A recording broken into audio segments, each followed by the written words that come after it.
Welcome, everybody. It's February 25th, 2018.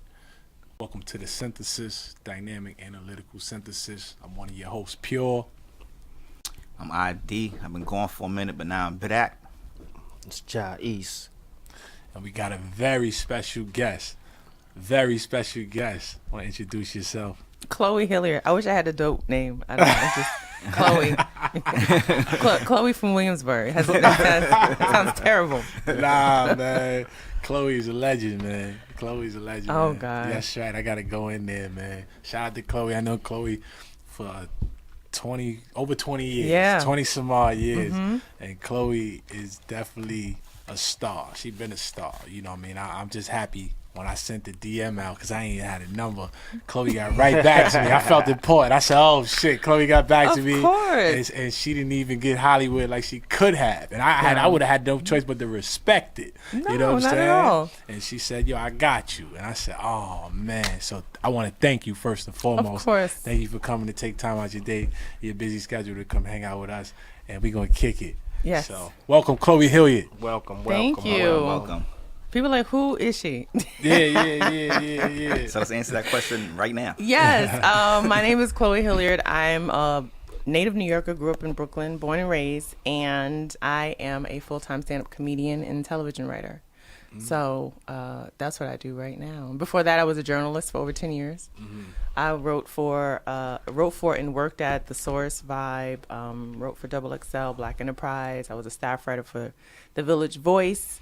Had a couple cover stories for that. And yeah, so I worked pretty much in hip hop culture and investigative journalism. And then all of a sudden, about 8 years ago, I decided to try my hand at stand up. And I never really planned on being a stand up. And it's funny because you talk to people like, I watched videos. I used to watch I never thought about it. I kind of got into comedy by accident because I wanted to do television reporting. And I wanted to be on camera. And so I took a stand-up class. They offer those. A stand-up class. And after that, I kind of was like, this is what I want to do. So it's been 8 years. Wow. Yeah. Nice. So pretty much like this is what you do now. Yeah, full-time. Full-time. Wow. Like I just had a show in West Virginia Friday nights. I was there and came back and had like 3 shows last night. I have a show tonight. Yeah. So That's it. So you're grinding. Yeah, it's fun though. I mean, really, like if you have a show in the city, really, like each spot in the city is like 10 to 15 minutes. Yeah. So I'm really just performing for like 10 to 15 minutes. So, But I mean, but it's some strong material you have to put together. That's not like you ain't put that material together in 15 minutes. No. It takes a long time to get to that point. It's to just have like an arsenal of material that you could pull out because comedy is kind of like in the moment, and unless you're doing an hour is like. I know everybody's talking about comedy now because of Monique and, the whole Netflix thing, and people are trying to, like, become comedy experts and say what's funny and not funny. Yeah. But, like, if you go to a comedy club any night of the week, and it's not a headliner. So a headliner is someone like a Monique or a Dave Chappelle, and they come in on a weekend or one night a week, and they do an hour of material. That hour can take anywhere from, a year to 3-4 years to get that material because it has to be so tight. But if you're going to a club and it's like 6 comics on a show, each comic is doing 10 to 15 minutes, that is a little bit different of an expertise level than someone who's like going out every night doing an hour by themselves. Right. Yeah. you got a lot of things under your belt. Was comedy like your calling? Like you feel like, I got to do this? Yeah, I think when I look back at my life, a lot of things pointed to comedy and it made sense. Yeah. But I know people are going to say, like, oh, we went to Murray Bertram High School together. Shout out to Murray Bertram High School. Yeah, R.I.P. because it ain't anything no more. They took the name down off the building. But yeah, I wouldn't say that I was funny in high school. There's a difference. I wasn't funny, but I was the type to say some slick shit. That's what I did. Yeah, I called a lot of people out in high school. Oh shit, I be knowing. I be knowing. I be, Miss Benita. You know what I'm saying? Yeah. Right? Yeah. We ain't hear that. You ain't want to talk, but we heard that from you. I didn't. Okay, in high school. I was good at getting along with everybody. This is true. So I knew how to like navigate the different, because Murray Bertram was a very unique school. Yes, it was. It was mostly like black people were not the majority at Bertram. No, it was like Asian by far because we were in China. We were definitely in Chinatown. We was like across the street from one police plaza. Yeah. So it was like Asian, and then it was like a lot of like we had a good portion of like European students, like like second generation European students, and we had Spanish, and then it was Black, and so it was a diverse school. Definitely. And then I was in computer science, so it was hella diverse because it wasn't that many Black people in computer science. There was a lot of Black girls in secretarial studies, which is crazy.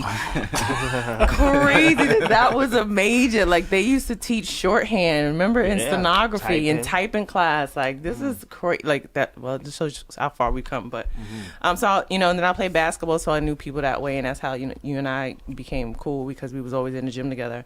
But I kind of people just told me things, and that kind of led to journalism because people just literally would just tell. I would not ask questions. People just tell me things because they just felt like comfortable talking to me about stuff. And then I would know, and then people like, "What do you know?" And I'd be like, I can't say what I know." So it wasn't my fault that I'm just, a good listener, I guess. Yeah. Well, that's a gift in itself. Yeah. Definitely. But I mean, the school, at that time, school held 4,500 kids. Yeah. You know what I'm saying? And sometimes, you meet somebody your senior year that been in there the whole time with you. True. You're like, damn, I didn't even know you were in here. Yeah. We had like 600 plus kids in our senior class that graduated. But how many people were supposed to be? That's another question. That's another question. Oh, man. But I actually thought that you was a comedian. I didn't really think you just talk shit. I thought you was a comedian because you would say some funny shit second period. And then seventh period, nigga be like, "Oh shit, yo, she did say that." You know what I'm saying? Then what I really knew you was like, was when you hosted the Oh yeah, the award. You and Mr. Gagnon. Yo, yeah, we hosted. It was like the senior talent show or something like that. Yo, you held it down, and you did a phenomenal job. That was really fun. You was like on site, like on spot, getting at people. Yeah. Like, yo, look at this. And I'm like, oh, shit. See, and that's the thing. Like, I don't even think about it, but when you mentioned, I was like, yeah, I do remember that. We have to think about it. It's like, I kind of wish New York City kids had like the experience that we had at Bertram. Right, definitely. Because schools today, like, I don't even know, like, I understand, it could be like not good teachers or like poor budget, but like I think we had good kids. Like, I think. There was some like little hard, like we was hard from the thugs. projects too. We was from the projects too. Yeah, but I think we were in an environment where they allowed us to just be kids and have fun. Like, and now, I remember going back to Bertram a couple years after we graduated, and they had like, they had the whole metal detectors, and I was like, what the hell? Because I feel like it changes your mindset when you go to school, and now everybody's talking about like having metal detectors in schools because of all the shootings and stuff, and it's like, we don't need that because it makes you, especially I know, being a Black kid in school, it made us feel like we were criminals. Definitely. And we just come to school, and so instead of y'all trying to protect us or talk to the parents or do other things, everybody gotta get their bag searched. So I just feel like, I wish kids today could just like really be kids because I feel like we had a lot of fun. I didn't go to the ski trip, but y'all had fun at the ski trip. Yeah. The senior ski trip. Don't look at me. I didn't go. I was playing basketball. Right. She made that name clear from that ski trip. I don't know. I had nothing to do with that ski trip. Obviously, something must have. You must have heard that something happened at that ski trip. A lot of stuff happened at that ski trip. I don't know what happened at that ski trip. I was playing basketball too.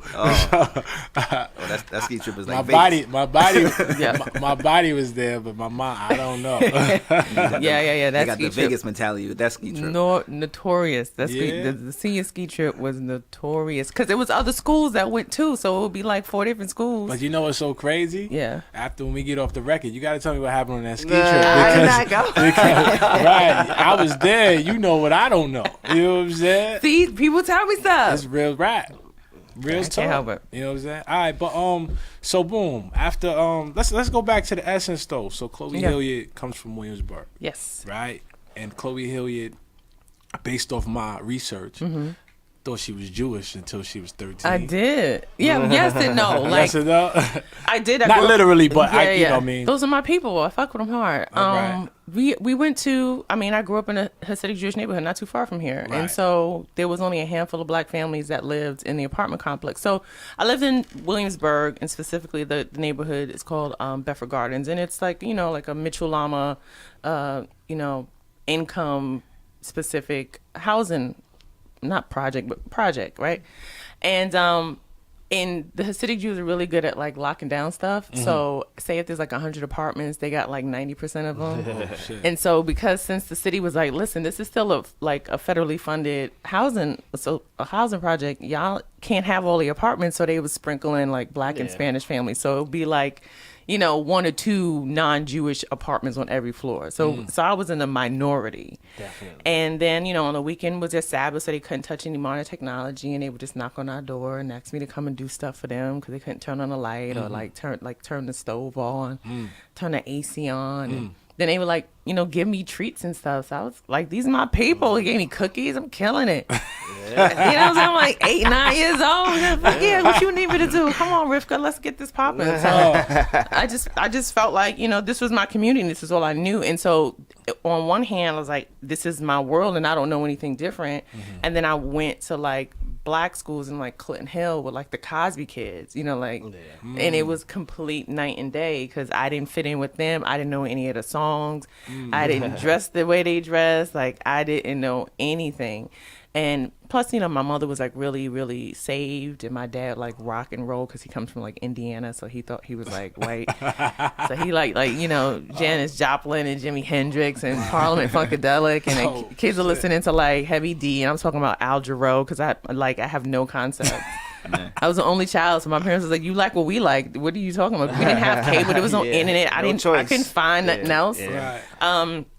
And so I was just like the weird one, and I was the youngest and the tallest because my birthday's at the end of the year, so I started school at 4, and then I was the tallest kid in class. So I was just all So you just unique all across the all board. out of place, all out of place. And Yeah. and now you get paid to tell about it. I do. Look at that. I talk about it. That's amazing. I do believe that like the way in which you're brought up and your experiences help shape your philosophy on life. And sometimes you just got to embrace the weird stuff that, you know, things that make you unique and kind of work it to your advantage. Because who wants to be like everybody else? Yeah, that's a fact. Yeah, it's not cherished anymore. Right. You know, being, you know, they try to make everybody a robot. Everybody got to be the same. If Yeah. you're unique, you're going to be on the island. That's the way it should be. That's the way it should be. We have to embrace it. And I do think that, you know, I'm happy to see, you know, in the Black culture and Black entertainment that we are embracing people who are not like everybody else. Because it was for a long time, especially in hip hop, it's like if you were anything different, it was like, nah, we not messing with you. Everybody wants to be the same. And then also, you know, we also don't really allow, like, you know, young Black kids to be free in their thought process and their creativity. You want, you know, you shame them, you shit on them if they have the different type of sneakers. You know, it's like we just take a lot out of it. And I think, you know, by default, because my parents maybe didn't have the know-how or they didn't have the money to like give me everything that everybody else had, I just had to get comfortable with myself. Wow. That was deep, man. I like how you just touched on it when you said Black kids are not allowed to be themselves. Yeah. Right? Are you saying that in general, or are you saying in hip hop culture? I think I think it's getting better now. I think the generation that I see now is a little bit more embracing. Like just look at Will Smith's kids, like Jaden Smith. You know, like a couple years ago when they first started becoming big in music, people were like, they're so weird. Why they like that? Why they let him dye his hair blonde? Why is he wearing a skirt? All right. That's so weird. And now it's like, oh yeah, this is cool because I think Will Smith and Jada Pinkett Smith did a great job of letting their kids be free thinkers. And I think a lot of times because in the Black community, we still deal with the remnants of enslavement and fitting in to save our lives because you can't be different. You know, like if you're on a plantation, you got to do whatever is told you to do. You can't step outside of that because it could be life or death. And I think a lot of times Black parents enforce that because it's like, I don't want you to be different because you draw attention to yourself and that attention may be negative.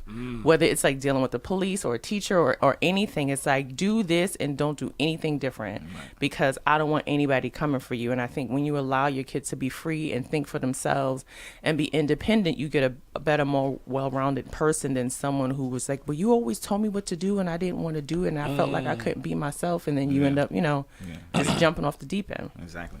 Like you got a kid now playing tug of war inside himself, trying to figure out who he's supposed to be. Am I supposed to be this person with my parents created, or the person that I've been hiding myself from the whole time? Yeah. Well, I do. You know, I gotta jump in and I gotta touch on this that you just said. Though, I do think that we should draw the line of wearing dresses. My opinion, Yeah, and it's my opinion. You know, Jaden should not be wearing dresses. Yeah. And I don't think that's cool. And I'm not influenced by nobody. Yeah. But That's I think my it's opinion. I think it's the style. I think it's the style of dress. Like if it's legit, like mini skirt, yeah, it's OD. But if you're wearing like, because you also got to think about what we identify as a dress. Because in African cultures and in European, not in European, but in Muslim cultures, they wear long garbs. No doubt. So I think we could even see like a shirt that goes long to a knee and be like, he got on it, but it's not. It's like not a tunic, but something like that. That's true. more of like a flowy man shirt, whatever. But I get it. A dress like floral print with ruffles is a little bit OD. And another thing, if you're paying attention, what they're trying to do in my visual, they're trying to feminize the black man. There's a lot of this shit going on in society where they're feminizing the black man. Like if you even look at how, like I get the whole freedom thing, but some guys they taking it too far. Yeah. You understand? Like if you're a large, you should not be trying to wear small. You know what I'm saying? That's just what it is. Yeah. I mean, you got guys wearing knee highs, lip gloss. You understand what I'm saying? Yeah. You even gonna take it even a little further. You got little boys wearing nail polish, right? Yeah. You know what I'm saying? And talking about what color they're gonna wear next. Yeah. Like, you understand? Yeah. You got kids eating cupcakes. And the cupcake may have red icing, and a little boy is putting the red icing on his lips. Like that's the shit I see. You know what I'm saying? And I think like, is it like a conflict now? Like where do we draw that line? I think I'm like, yo, sometimes you can't do that. Yeah, I think sometimes that expression comes because they're being, told not to do something. You get what I'm saying? So it's like if you can't creatively think or express yourself, like say if a little boy wanted to, design clothes, and they're like, "Y'all, that's gay. You're not designing clothes." And he's like, "Oh shit, I can't design clothes. You're not gonna give me a sewing machine. I can't do nothing with clothes. So I'm gonna paint my fingernails pink." You get what I'm saying? Like that might be the outlet that they can do on a small scale. But it's like, well, why can't you just let your kid be a designer? Like, if you look at most of the fashion designers, they are men or men run companies. So if you tell a little boy, no, I don't want you sewing, that's gay, you missing out on $1 billion industry. Right. Because people's minds are already trained. They already know. Like this stuff, your son is saying he wants to do female hair. Yeah. You know what I mean, everybody that I know, every guy I see in the beauty salon, they're doing hair. They're homosexual. Yeah. A lot of times. So it's like if your son comes to you and says that that's what he wants to do, automatically now you're gonna say, okay, this is what my son's gonna turn into. Yeah. A lot of the people you might stop him from doing it. Yeah, and I think that sometimes adults really put their own. Might not. Yeah, I think sometimes parents not parents, but adults put their own stigma on a kid. Yeah. And like I was in the park the other day when it was really nice, and I rode my bike to Prospect Park, and there was a dad with his daughter, and she was dancing. She had to be maybe like 4, and she was dancing. He was like, "Stop doing that! Stop shaking your butt." She was like, "I'm dancing," and so in my mind, I was like, he doesn't even understand that he just made her aware of her body in a sexual way that she wasn't even thinking because she's 4. Yeah. So she's just dancing, but you sexualized her to the point where you're like, "Stop shaking your butt, don't dance like that." And she's like, "Well, why can't I dance?" And most kids won't be like, "I'm gonna keep dancing like that because you said don't do it." So now I'm really gonna do it. So I think a lot of times we put our own bias on people because of the way we feel about things, and sometimes some things you just gotta let like slide a little bit. Gotcha. You know what I mean? Like I'd rather my little son, which I don't have any kids, but I'd rather my son put like nail polish on than like shoot up the house. You know what I'm saying? Yeah. Because he's repressed in some kind of way. I'm gonna say shoot up the house. I'll just keep it real. Shoot up, man. Motherfuckers buy a bulletproof vest or something. Just die. Who wear that shit? For real. And I mean, that's just my that's opinion. fair. And it's nothing in this. Hold on, let's be clear. The LGBT community, much respect. Yeah. You know what I mean? It's not a diss. I'm not against homosexuality if that's your choice. You know what I'm saying? But what I mean, I'm talking like you just said, like little boys. You know what I mean? Yeah. Boys, girls. Like now when you go, you see certain bathrooms now, right? It says females, then it says all gender. Yeah. Like males, we don't matter anymore. You understand what I'm saying? And sometimes people don't pay attention. Yeah. You know what I'm saying? Read the sign. Yeah. It says all gender, then it's female. So the female pretty much has the right to go in either one, but the male, it doesn't even say male. You understand what I'm saying? So it's like, once again, to me, the feminization of the black man.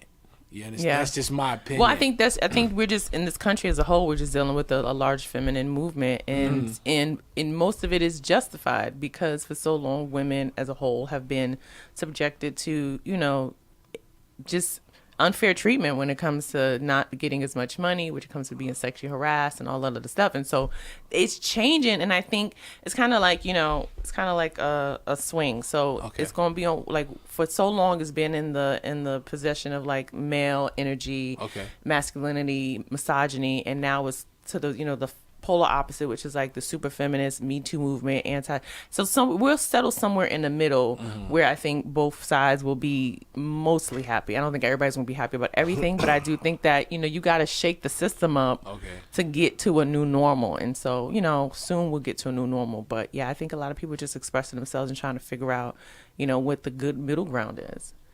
Yeah, it's gonna take a while. Right, It's gonna take a while. I mean, listen, man. And is it not even put a female down, but right, there's male, then there's female, right? So sometimes what I find the conflict when female wants to play the role of a male that's active. You know what I'm saying? So we see females taking on male roles if that male's not active, but if that male is active, then you need to be a female. Yeah, but that's something you don't just turn it on and off. No, you don't. But what I'm saying though, right? Some women are, as you said, are raised, right, to be both, take on both roles. Yes. Right. Yeah. But she might meet a male that's taking care of the male role. But then the conflict is, just let me be me, you be you. I know, but you have to show. I think in that instance, you have to show over time. You have to let her be patient with her, to let her see your track record, so she says, okay, this is a consistent thing. Okay. Gotcha. So if you and I go out on a date, and I'm used to open the doors for myself, and you open up the doors, and you like, damn, let me just open the door. Okay. You can't hold that against me on the first date. Gotcha. Yeah. Like, give it like 2-3 more dates, and then it becomes a conversation. Listen, you may be used to opening your own doors, but I just want to let you know I'm the type of man I'm gonna always open doors for you, so you don't never have to worry about it. Gotcha. So let me do this. You know what I'm saying? And I want you to enjoy your time.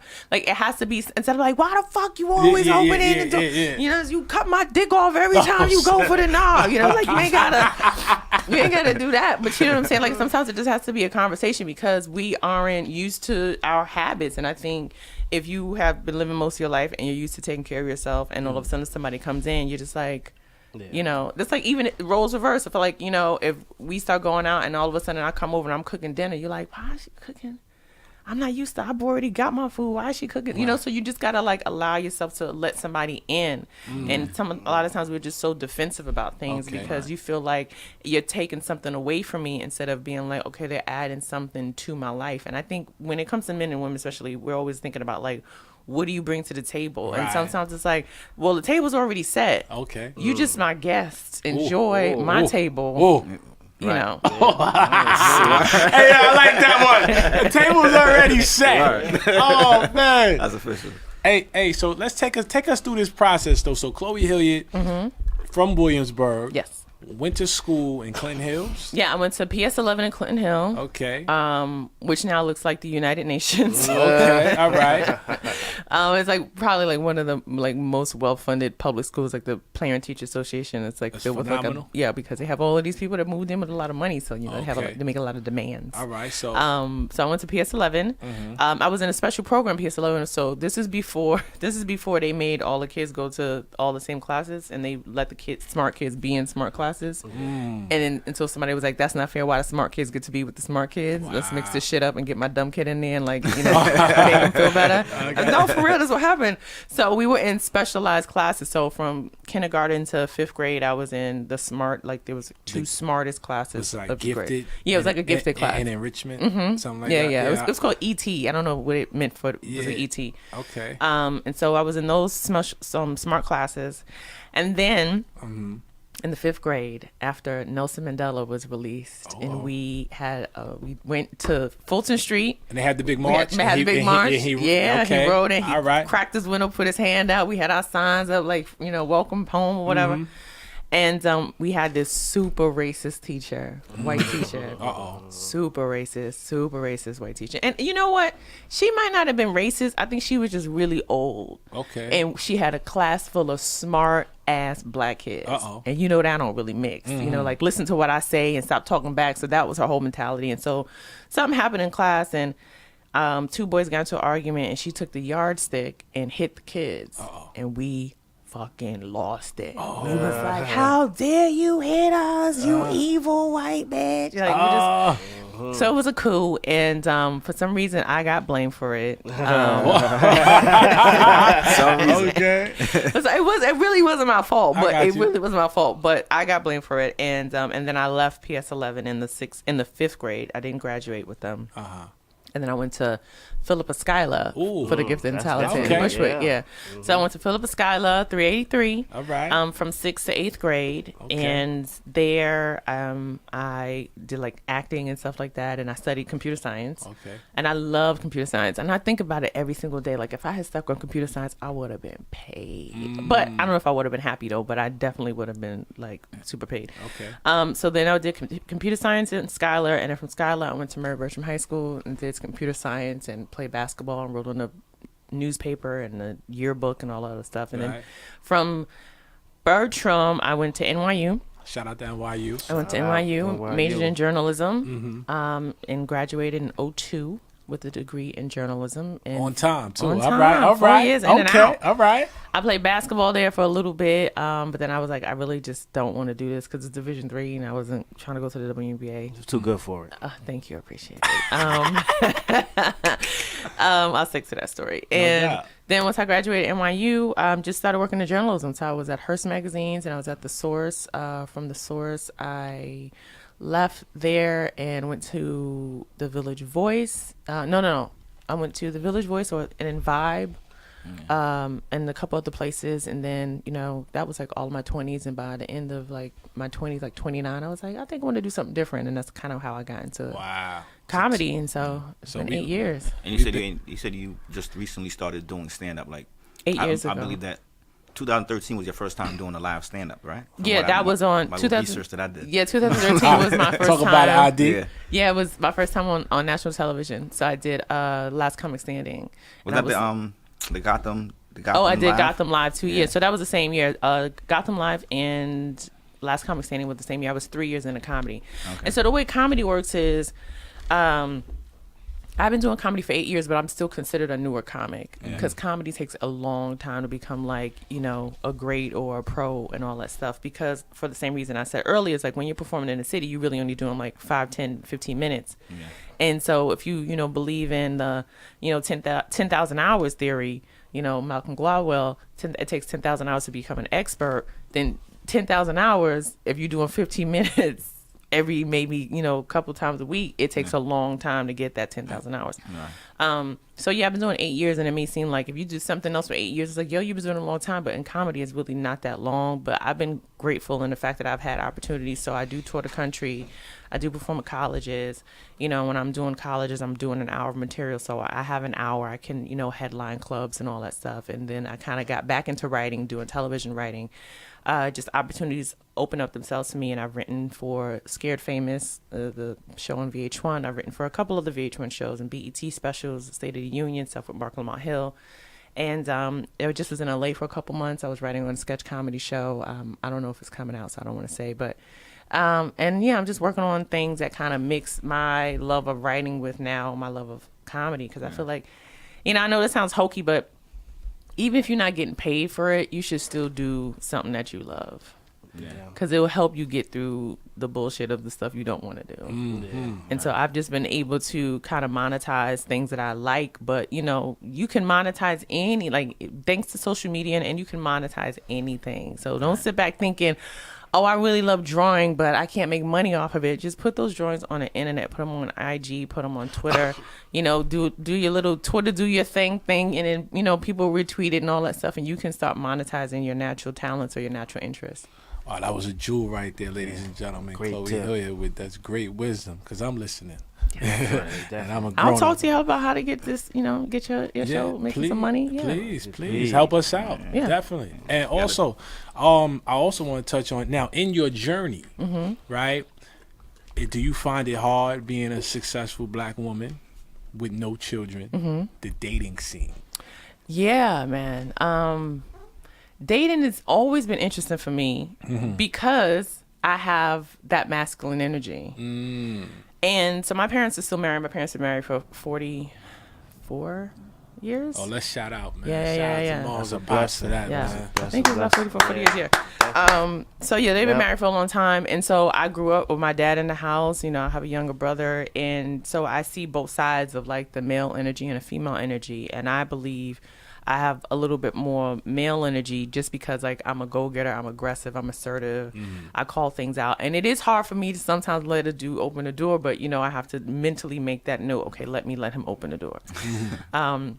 So I think a lot of times when I engage with men, I'm a little bit more direct in certain ways. Okay. And so I've had experiences where I just ask like blatant questions and they be like, damn, well, I didn't expect you to ask me that type of question. It's like, well, I'm not trying to waste my time. Like, straight to the point. Straight to the point. Because it's like, what are your intentions? Like, yes, and I'll tell you, like recently, because listen, I have a podcast, and my podcast is called Social Misfits. So I'm not saying anything right now that I never said on my own podcast. But if I don't have the time to really date you and you want to get to know me, I'm going to tell you, listen, all I can offer is friendship and pussy at this moment. Well, you can't get no better than that. Like, that's it. I don't know how that confuses. Yeah, I don't know. That can confuse somebody. Yeah, what would be confusing about that? But I'm just saying, like, I don't really have the time. I don't really have the time to go out on a bunch of dates. That's that masculine energy you talk about right there, right? Because I'm just saying what it is. So it's like, I can't, but then, I have like my god brother. He was like, Chloe, you can't be talking to dudes crazy like that. Right. Because then what are they supposed to do? Because at the end of the day, men, for centuries have always wanted to chase. So if you take the chase out, it's like a lion ain't going to chase no dead deer. You done killed the chase. Yeah. You got to at least act like, you want to be coy about it. So he'll still feel the need to really be like, well, I got her, versus being like, nah, she just was like, this is what it is. Well, I got to disagree with your god brother. I don't like that chase shit. No, I don't like the chase. You know what I'm saying? Because I could be doing other shit. Yeah. You know what I'm saying? Like you just said. Yeah. I could be touching on something that I really love to do for free. Yeah. To get through whatever I'm getting through. And then I gotta chase you too. Yeah. Nah, I ain't with that chase shit. I don't know. I'm not with it either. I feel like some women want to hear that bullshit. You know what I'm saying? Like, I'll chase you, baby, no problem. Fuck out of here. Yeah. You know what I'm saying? But that's also because women have a very inflated sense of like, we are a prize, and we are not. We're women. How long is this chase supposed to go on for? That's what I'm saying. Like, I feel like it goes twofold, and I think this touches on like the whole Me Too movement and sexual harassment, which is like, you can't be upset at a man for being sexually assertive or aggressive with a woman when that's all men have been taught to do. Ooh. Which is like, you see a shorty in the club, you're going to grab her arm for her attention, you're going to go up on her while she's dancing, you're going to ask her for a drink. Like, those are all the things that you just know. Well, I don't know about that. Not to that extent. I don't know if it was all taught to do that when you go in a club. A lot of us are taught that you're not supposed to do that because you're not gonna get a good reaction grabbing a girl's hand in a club like that too. Yeah, but that's now. I'm just saying, like, when I was going to the clubs in like 18, 19, No, but I got it. Yo, she's 1,000% right. Yeah. That's what goes on, and that's not even somebody told you that. That's what you see. It's learned behavior, because you might not get nowhere if you don't do that. Yeah. In the club, it's it's dark, it's alcohol.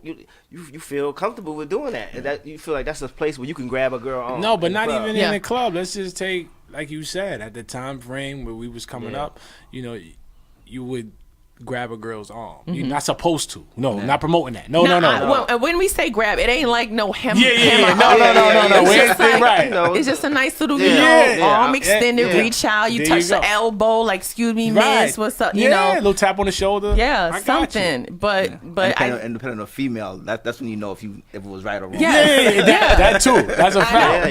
Definitely. But so that means y'all walking around with landmines all around. You don't know what's going to explode in your face because you just taking a chance, because that's the only way that you've been taught to approach a woman. And then women on the other side have been like, well, nah, girl, you better than them. You better than that. So if you constantly being told, well, you gotta be a little bit more assertive to get a girl's attention, and a woman has to be told, make him work for it. It's a never ending battle of will. Talk about it, And man. so I think a lot of times now when you're like, okay, well, that clearly is not working, because the more I don't want to say arrogant a woman is, that's not the word I'm looking for, but the more she puts herself on a pedestal, whether she believes it or not, the more aggressive a man is, and that's not a good combination. Not at all. Because it goes from being "excuse you, miss" to "fuck you, bitch." Oh shit! In 2 seconds. Talk about it. And so I think we got to erase that whole dynamic of the whole chase and the be chase mentality, and literally just say, what is it that you offer, and what can you handle right now? And then it's the images that they portraying the women now too. Like, you a stripper, but you want me to. Like, you want me to be everybody throwing dollars at you, but now I gotta be the corny nigga to be like, and let me write you a poem. Yeah. Well, how's that gonna work? Yeah. Really take you on a date. Yeah. You getting lap dances left and right. This nigga's throwing singles at you. I gotta take you out. Yeah. Hey, listen, man. If we ain't getting nothing else, man, I heard that shit, Chloe. You know what I'm saying? Now that's real, because there's no balance in that. There's no balance in that. And as you said, some women are taught you're better than that, but then some guys are taught, I'm not chasing you. Yeah. You understand? Like, some guys are taught to chase, but then okay, at the end of the day, what happened when he catch you? Yeah. Right? Then what? Is he gonna keep chasing? Yeah. But I think the upfront approach, as she talked about a couple minutes ago, when you said, yo, the table's already set. You understand what I'm saying? Like, this table, and that's something a lot of us need to be clear on. But your table got to be really set, though. You can't just say that. No. No, that's true. But okay, so You can't just say that. all right, so watch this then, right? Up here, right, Chloe included, the table already set, right? Yeah. I know you personally. You know what I'm saying? Yeah. You know me, my table's set. Yeah. You know We what can I'm say saying? that. Right, and you can say that. You know what I'm saying? You can say that. You know what I mean? Everybody can't say that, but we're talking about our reality. Yeah. In our reality, the table is set. Yeah. So, like, I 1,000% agree with Chloe. Like, what is it that you want? What is it that you bring to the table? Because it's already set. Yeah. You know what I'm saying? Yeah. Let's not waste each other's time, because I got shit to do. You know what I mean? Exactly. I got shit to do. But that's also a maturity thing. I think we're all of us are around the same age, so it's like we ain't got the time. It took a long time to get to this point where, like, okay, my table's set. Yeah. Because a lot of times you end up chasing somebody. I've chased men, and men have chased me, and you get to the table, you like, though none of us got a spoon between the two of us. Yeah. All that chasing for Yup, nothing. for nothing. But you don't realize a person doesn't have their shit together until it's too late. And then it goes left or right, or either you still try to figure it out because you got what you really wanted, so you're gonna try and make it work, or you be like, nah, I gotta end this right now. And then no two people want to end it at the same time anyway. So it's always one person still trying to fight for something just off of GP. So we're gonna wrap this up, right? But we know where you come from. We know where you at. Yes. Can you tell us, where's Chloe Hilliard going? Where am I going?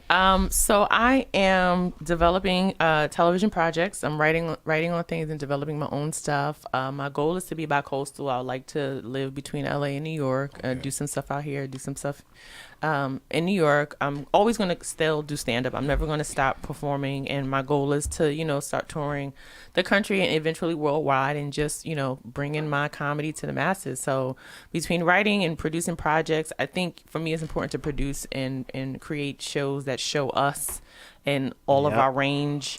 And to employ people of color, that's crucial to me. I want to continue to develop creative minds and thinkers and people who can make money off of, their gifts and their talent. So I just want to give a platform to those, because if I wouldn't be here if someone didn't extend a hand to me. Yeah, facts. Definitely. I had, before we wrap it up though, I had Yes. one other question. But I was doing my extensive research on Yes. you. I ran into an interview and they asked you a question about the whole Monique situation. I love the way that you broke that down Yes. and explained that. So could you? Yes. Okay. Give So me a take on that one more time. Okay, so Monique is doing the press tour, and she recently was on a Breakfast Club, and I applaud her for letting Charlamagne have it, because he was a little fugazi with his approach.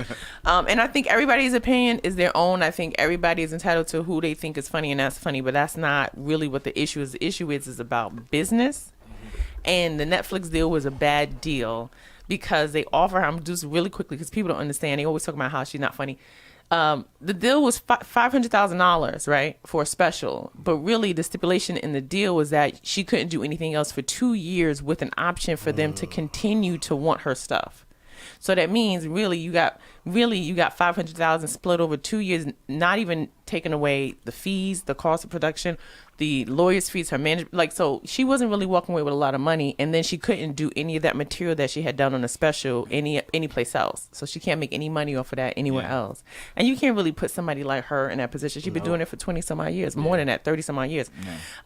But I think the reason why people are not hearing Monique out is because her approach was kind of janky.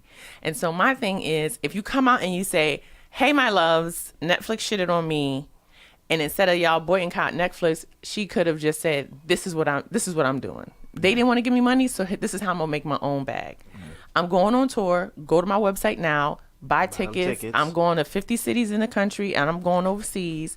Then at the end of that, I'm going to use the money that, from my tour and my success to shoot my own special, which will be available on my own website, downloaded for $5. And I see you on the road starting next week or whatever it is. Like, you got to give people a course of action to support you versus to be against somebody who's your enemy. Because I don't have a problem with Netflix. You know what I'm saying? Like, they have their flaws, but like I personally, first of all, I don't even pay for Netflix right now, so it's like I'm not paying for it. Right. Shout out to my mama, but you can't tell people, especially when you really break it down, you really can't tell people of color who Netflix may be the only affordable way of entertainment. To quit their entertainment. Right. That's unfair. Yeah, because they gave you a bad deal. Yeah, because they gave you a bad deal. It's a black thing. Yeah, and let's be honest, Netflix got some terrible, terrible, terrible ass independent black movies on there. Right. But it's still a platform. So now you want to cut the throat of everybody that has a little bit of shine on Netflix because you got a bad deal. So I think that was really what kind of like got people rubbed the wrong way. It's like give yourself a course of action that doesn't include me suffering. Gotcha. So. Right. Dope. So we wrapping it up, man. We got a special guest, Chloe Hilliard, comic, thanks for coming. Journalist. Yes, you can follow me. Everything is Chloe on Twitter, and Instagram is Chloe CHLOE _Hilliard HILLIARD, and my podcast is called Social Misfit. It's on iTunes. Social Misfits. Yeah, Social Misfit on iTunes and SoundCloud. Oh man, yeah, better follow her too. And Chloe gonna help us out too. Yes. Yes. One love. My name is Pure. ID. JahENY. New York. 100.